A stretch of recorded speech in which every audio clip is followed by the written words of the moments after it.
unless you're thinking resale, if you're building your car to popular opinion, forums, or what your friends think, the person that may end up not liking your car is you.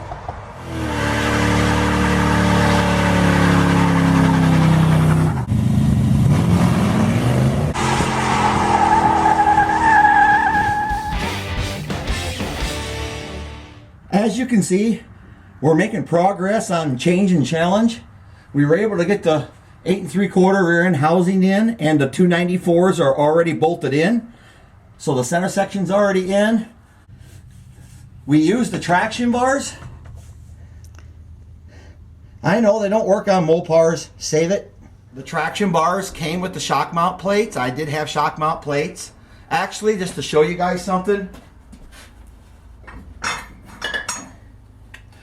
people do charge an arm and a leg for the 8 3/4 shock mounts. You can take your 7 1/4 and oval them out like these are, and you can actually use these to bolt in your 8 3/4 or your 7 1/4 shock plates. So, but I didn't use that. I went ahead with the traction bar assembly.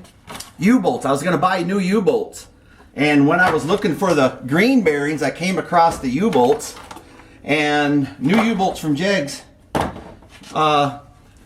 And how this happens that I forget that I even have them is pretty easy. A lot of times, you know, you get free shipping over $99 from Summit or whatever, or anything 100 or more. So a lot of times I'll have $80 in my cart or per se, and the shipping's going to be 28 bucks. Well, if I buy $20 more worth of stuff, the shipping's free, so I basically can buy stuff like this for free. So these are just fillers to fill the shopping cart. So I go ahead and get them, and I take my main things that I bought, and I kind of forget that I bought these as addition. And when you come across them, it's a nice surprise. So I didn't have to buy U-bolts either. That was good. So we're making progress, and the main thing is you got to do what's right for you. It's why I said what I said at the beginning. You have to do what's right for you and your car, because in the end, it's got to make you happy. I want to do just a little bit of comparison. When is it right to put the 8 3/4 in place of a 7 1/4? And when is it right to keep the 7 1/4? Should a guy ever keep a 7 1/4? So I just want to show a couple things with that. So I want to show you some differences between the 8 3/4. Besides, it's 8 3/4 is bigger and tougher. When would you want to keep a 7 1/4 rear end? And I'll tell you, 7 1/4 rear end's it's a good rear end. It's just not meant to take a ton of power in a drag race and application.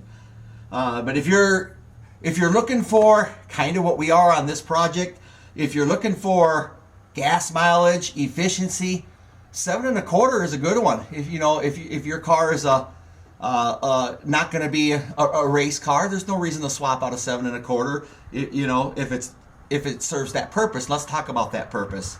But let's look at some of the differences. Let me show a little bit here of what I'm talking about. So the rotating assembly is where you don't want a lot of weight. Here's the axle for the 8 3/4 with the bearing and studs. 17.8 pounds. 17.8.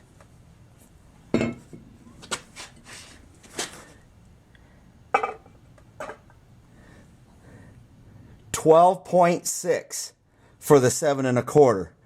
So 12.6, 17.8. There's over 5 pounds difference just per axle, and that's rotating weight. How about drums? Here's my new drums. 15.8 pounds. 15.8. Here's the 7 1/4. 8.8. So there's 7 pounds difference per drum. And remember, you got both sides. So you're talking 5, 7, you're talking 12 pounds. And if you multiply that per, for both sides, you're talking 24 pounds of rotating assembly that you're adding to the car. Not ideal if you're looking for efficiency, fuel mileage, and it even kind of robs some performance. It takes more torque and more power to move the larger assembly. That's just common sense, right? So there are advantages to the 7 1/4, and we didn't even talk about the ring gear, the pinion gear, the carrier, how much smaller and lightweight that is. If you add all that up, I don't know, you're probably talking 30 pounds of rotating assembly difference, or maybe 32 pounds. And plus the axles itself and the backing plates and the brake shoes and all of that assembly is heavier with the 8 3/4. So my point is, you're adding weight when you go to the 8 3/4 to your car. Know that.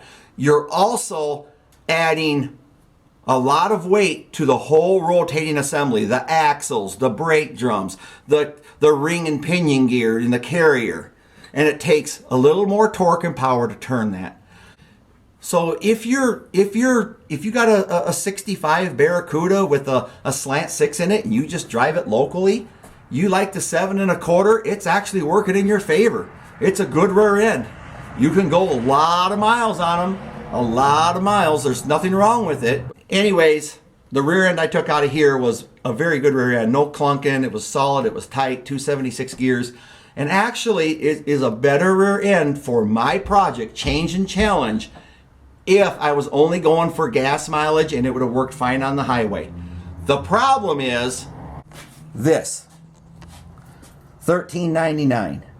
I just don't like the 7 1/4 rear end in a car that's over 3,000 pounds or 3,200 pounds, and you're shooting for low 14s or high 13.